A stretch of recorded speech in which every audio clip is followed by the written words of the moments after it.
నేను కూడా చిన్న సాక్ష్యం చెప్తాను, ఓకేనా? మా అందరం ప్రార్థన చేసుకుంటారా?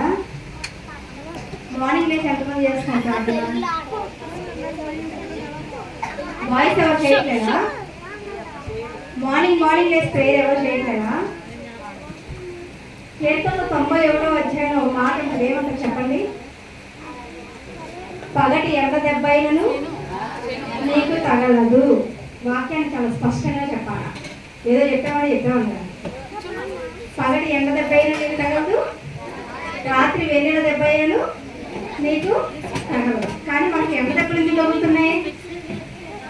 సరిగా మనం దేవుళ్ళు ప్రార్థన చేయకూడదు, అవునా? ఉదయకాలమే లేచి అందరూ ప్రార్థన చేసుకోవాలి. ఎంతమంది చేస్తారు? సరే, నేను ఒక చిన్న సాక్ష్యం చెప్తాను. ఏంటంటే నేను కూడా ఈ వారం అంతా కూడా జ్వరంతోనే ఉన్నాను.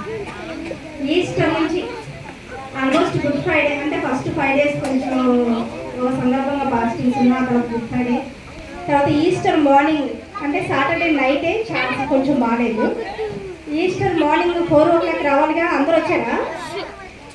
వినండి, ఆ రోజు కూడా చాలా ఈస్టర్ కాబట్టి ఆ ఉత్సాహంతో లేచి లెగలేక 4 గంటలకు లేచి ఎలాగలో వచ్చా. ఆ తర్వాత మన లీలాక గారు చెప్పినట్టుగా సండే స్కూల్ అనౌన్స్ చేశాను, కానీ రాలేకపోయా. నేను సండే స్కూల్కి ఎప్పుడు వస్తాను అంటే వస్తా, రాను అంటే రాను. నేను ఎప్పుడు ఈస్టర్కి కానీ ఎప్పుడైనా సరే రాను అనుకుంటే రాను, అదే రావాలి అనుకుంటే మాత్రం వచ్చేస్తా. నేను ఎప్పుడు రాను, ఎందుకంటే నాకు కుదరదు కాబట్టి. ఈస్టర్ రోజున రాను. సో అందుని బట్టి నేను దేవుని కూడా క్షమాపణ అడుగుతున్నా. అయితే ఆరాధనకు వస్తా. ప్రతి ఆదివారం ఆరాధన మిస్ కొట్టి ఇంట్లో చికెన్లు వండుకోవడం, మటన్లు వండుకోవడం అలాంటి పనులు చేయను. 4 గంటలకు వచ్చినా కూడా 11 గంటల ఆరాధన ఖచ్చితంగా వస్తా. సండే మాత్రం నేను చాలా ప్రెషియస్గా చూస్తా సండేని. అయితే ఆ రోజు నేను రాలేకపోయా, ఎందుకంటే అసలు లెగవలేని పరిస్థితిలో ఉన్నా. ఈస్టర్ రోజున 11 గంటలకి అనమాట. చాలా ట్రై చేశాను కానీ నా వల్ల అవలా, విపరీతమైన జ్వరం. ఇంకా ఏం చేస్తాను, ఇంకా ఆ వారం అంతా కూడా బిజీగా ఉంటుంది మాకు ఆఫీస్లో. ఇంకా ల్యాప్టాప్ ఇంటికే తెచ్చుకొని ఇంట్లోనే కూర్చొని పగలు లేదు రాత్రి లేదు, ఇంట్లో ఒక రెస్ట్ కూడా లేదు, ఇంట్లోనే వర్క్ చేశాను. ఇంట్లో పని చేసుకుంటూ మళ్ళీ పిల్లలు చూసుకుంటూ అదే జ్వరంలో ఇంకా అవదని చెప్పేసి హాస్పిటల్కి వెళ్తే సెకండ్ డే నోట్ ఒకటి జ్వరం ఉంది. ఈ వారం అంతా కూడా కింద పడుతూ మీద పడుతూ బుధవారం ప్రార్థన కూడా రాలేకపోయా. వద్దామని ట్రై చేసి అవలా. అసలు ఎంత నీరసంగా ఉన్నానంటే చాలా భయంకరమైన పరిస్థితి. ఓ పక్కన మోషన్స్, ఓ పక్కన జ్వరం, ఓ పక్కన వర్క్, ఏది ఆగట్లా. అంత ప్రజల్లో నేను ఈ వారం అంతా కూడా నేను నడిచాను అనమాట. అయినా కూడా ఎవరి కృప తోడుంది? దేవుని కృప తోడుంది. ఇలాగా జ్వరం వస్తే మంచానికి అతుక్కుపోకుండా నిజంగా ఒక 3 రోజులు 4 రోజులు చూశారు. లీలాగారు ఫోన్ చేశారు, ఏంటి ఏమైంది అని. ఎందుకంటే నేను ఒకటి అనుకున్నా, ఒకవేళ నిజంగా నన్ను ప్రేమించి నా కోసం ప్రార్థన చేస్తే మా హస్బెండ్ కూడా చెప్పాను, వాళ్ళకి దేవుడు చెప్పాలి నాకు బాగోలేదని చెప్పి నాకు ఫోన్ చేయాలా అని నేను ఈసారి కట్టి కూర్చున్నా. అందుకే టీచర్స్కి ఎవరికి ఫోన్లు చేయాలి. అట్లీస్ట్ గ్రూప్లో కూడా చెప్తాము అనుకుని గ్రూప్లో మెసేజ్ చేద్దాం అనుకునే టైంకి ప్రమీల బర్త్డే విషెస్ పెడుతున్నారు. అరే ఈ టైంలో నేను వీళ్ళ నాకు కష్టం వచ్చిందని నేను ఇంకెవరిని కష్టపెట్టకూడదు అని ఆపేశాను. కానీ దేవుని కృపను బట్టి లీలా గారు నెక్స్ట్ డే ఫోన్ చేశారు. చేసి ఏంటి మీకు ఎట్లా ఉంది, బాగలేదా ఏంటి అని అడిగేశారు. చాలా సంతోషపడ్డాను.